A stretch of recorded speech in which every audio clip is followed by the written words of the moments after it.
Donc les molécules pour les PIO DTR, donc le package assez réduit dont a déjà parlé Benoît et puis aussi Jean-François, avec tout d'abord pas mal de données PKPD dans ce diaporama, et puis tous les aspects plutôt de suivi thérapeutique pharmacologique. Je le ferai tout à l'heure avec les EPC pour répartir un petit peu la tâche. Alors au plan PKPD, pour ces molécules, on n'a pas tant que ça de données au plan clinique, même si on en a certaines, mais on a beaucoup de données au niveau préclinique, avec principalement à chaque fois des modèles, alors soit de souris neutropéniques que vous connaissez, soit des modèles d'holofiber, de fibres creuses dans lesquelles on fait pousser des bactéries qui nous conduisent à avoir tout un tas en fait d'index PKPD. Il faut juste savoir que ces modèles, ils sont faits plutôt pour savoir si le combo il est plutôt temps dépendant, concentration dépendant, exposition dépendant, mais en soi ces index ils sont pas forcément transposables en clinique derrière, parce que il faut choisir entre la stase, un log, 2 logs de bactéricidie, il y a tout un tas de choix qu'on doit faire, c'est sur des potentiels immunitaires qui sont quand même assez limités. Donc en soi ça, ces modèles ils nous servent juste à dire bon voici la relation PKPD, mais on peut pas trop le chiffrer en pratique, et vous voyez qu'on a des index PKPD proposés sur ces modèles qui sont quand même plutôt faibles par rapport à ce qu'on vise en clinique. Et il y a des travaux un petit peu plus poussés sur des modèles aussi d'holofiber, mais pour aller chercher de l'émergence de résistance, en fait, qui nous montrent que ces index PKPD ils doivent être beaucoup plus élevés. Donc un travail là sur des souches de Klebsiella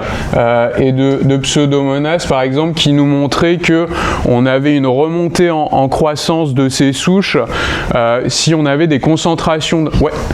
donc pour reprendre, non il n'y a pas de souci, donc des souches qui repartaient en croissance, notamment lorsqu'on avait concentration dans le milieu qui était inférieure plutôt à 4 fois la CMI. Donc on pense qu'en clinique c'est plutôt cette zone là finalement qui nous permet non seulement d'être bactéricide, mais en plus vraisemblablement de prévenir un peu plus l'émergence de mutants résistants, notamment pour tout ce qui est BGN, qui ont quand même une plus grande propension à réémerger comme cela. Et assez peu de données cliniques, mais on a quand même une méta-analyse de nos collègues italiens qui a essayé de regrouper toutes les données sur le sujet de cette cible PKPD et de ces index. Alors c'est essentiellement des données observationnelles, il y a très peu il n'y a pas de RCT de toute façon, donc il y a quand même pas mal de biais dans ce type de méta-analyse. Néanmoins, on voit que quand on vise 4 à 5 fois la CMI, on a quand même de plus grandes chances d'avoir une cure clinique, aussi au plan microbiologique, et surtout de prévenir l'émergence de mutants résistants. Donc voilà en gros ce qu'on va cibler généralement avec ces bêta-lactamines, avec la problématique supplémentaire qu'on a en plus un inhibiteur de bêta-lactamase. Et là on a bien du mal à savoir quelle concentration en fait il faut atteindre pour cet inhibiteur de bêta-lactamase, et souvent en plus on a des combos fixes, même si comme Jean-François on peut un petit peu adapter ces combos fixes, ça reste quand même pas hyper flexible, et on va quand même pouvoir un peu moins jouer sur ces inhibiteurs de bêta-lactamase qu'avec la bêta-lactamine mère en pratique. Donc je vous ai proposé des petites c'est bon, des petites cartes d'identité entre guillemets de nos combos disponibles. Donc en commençant par Cefto Tazo, avec une cible donc d'efficacité, donc 100% du temps au-dessus de 4 à 5 fois la CMI.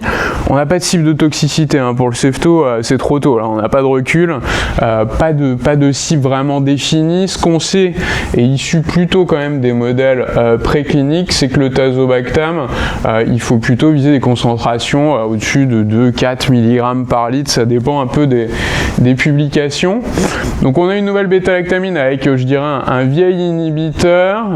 ce qui fait qu'on a un combo défini dans les données précliniques de 2 pour 1 en termes de quantité de produits utilisés. Et c'est la seule combinaison, je dirais, qui est un peu asymétrique, parce qu'on a une demi-vie qui n'est pas la même entre le céftolozane et le tazobactam, et ça ne sera pas le cas pour les autres qu'on va avoir. On a une demi-vie quand même qui est censément beaucoup plus longue pour le céftolozane, et donc on pourrait techniquement se retrouver un peu en difficulté sur le tazo, d'où un ratio de proportion de 2 pour 1 qui est quand même qui nous permet de donner des grosses quantités de tazo par rapport au céftolozane. Alors pour atteindre ces cibles de 4 à 5 fois la CMI,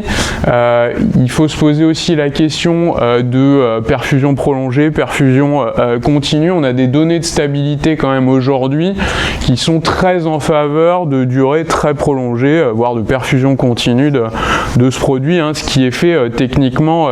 en pratique. Et on a des données de vraie vie, notamment sur cette perfusion prolongée avec un CID qui a évalué en fait sur un petit pool de patients qui n'avaient pas de chance, qui avaient des réémergences de souches. Donc c'est des patients qui avaient une souche avant ceftotazo, et puis au décours du traitement ou dans les 30 jours post-traitement, ils avaient une réémergence de souches, ces patients, 28 patients.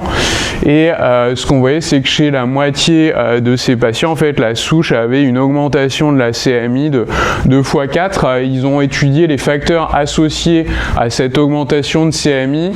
et avec tous les biais qu'on peut avoir sur ce type d'études, ce qu'on voit quand même, c'est que la perfusion prolongée d'au moins 3 heures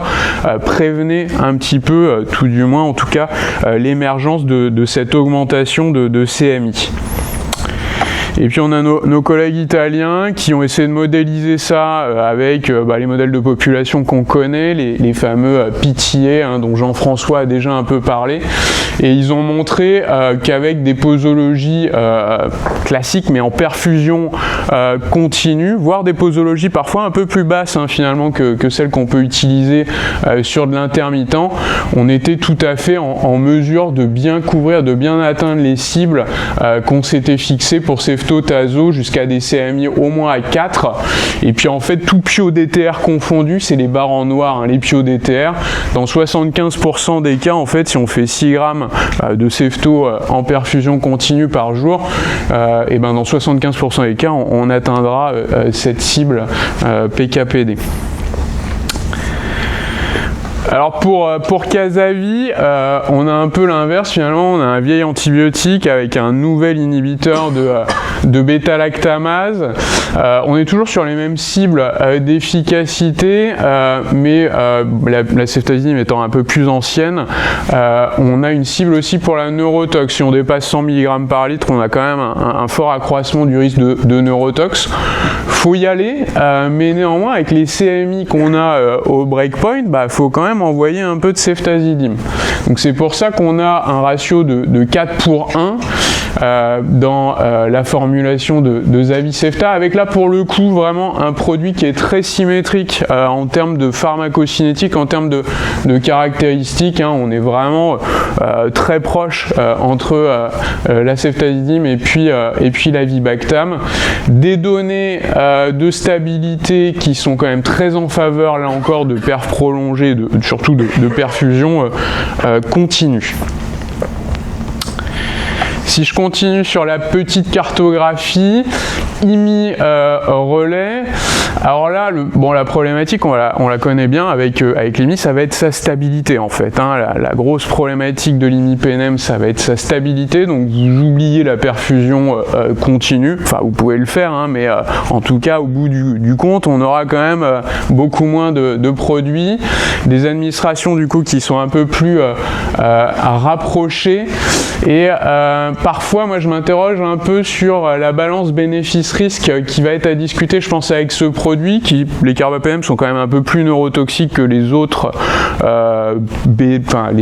bêta-lactamines qu'on aborde ici. On n'a pas tant que ça de produits, on n'a pas tant que ça d'imipenem dans le combo, donc pour aller atteindre les cibles PKPD, on va être en difficulté. Si en plus on n'a pas accès à la perfusion continue, donc un produit qui est à mon avis pas si simple en termes d'utilisation, en tout cas si on veut atteindre les cibles PKPD, et je pense qu'il va finir, il faut s'asseoir dessus, on va pas les atteindre quoi qu'il arrive en fait avec ce produit.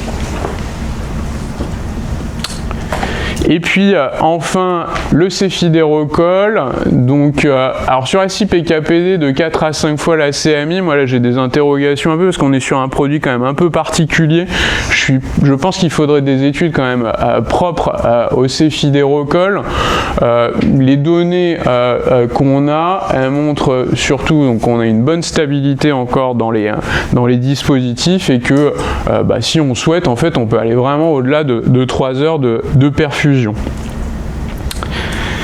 Et puis sur la PKPD, quand même, je voulais parler un tout petit peu des associations. On a quand même très peu de données d'association des vieilles molécules, des nouvelles molécules, là, des nouveaux combos avec les plus anciennes molécules. Mais vous voyez, ça c'est les données vraiment précliniques, les données in vitro. Ce qu'on a quand même, c'est que in vitro, on n'a pas des très très gros niveaux de synergie ou même d'additivité de l'efficacité en termes de bactéricidie de nos associations. Donc il faudra voir un peu sur le long terme ce qu'on en fait, mais je suis pas sûr qu'on ait beaucoup de compagnons, en tout cas potentialisateurs pour ces nouvelles associations de bêta-lactamine. Donc voilà, premier diaporama très PKPD, et puis tout à l'heure avec les EPC on reprendra un peu ces molécules et puis les molécules aussi propres aux EPC avec un peu de suivi thérapeutique pharmacologique.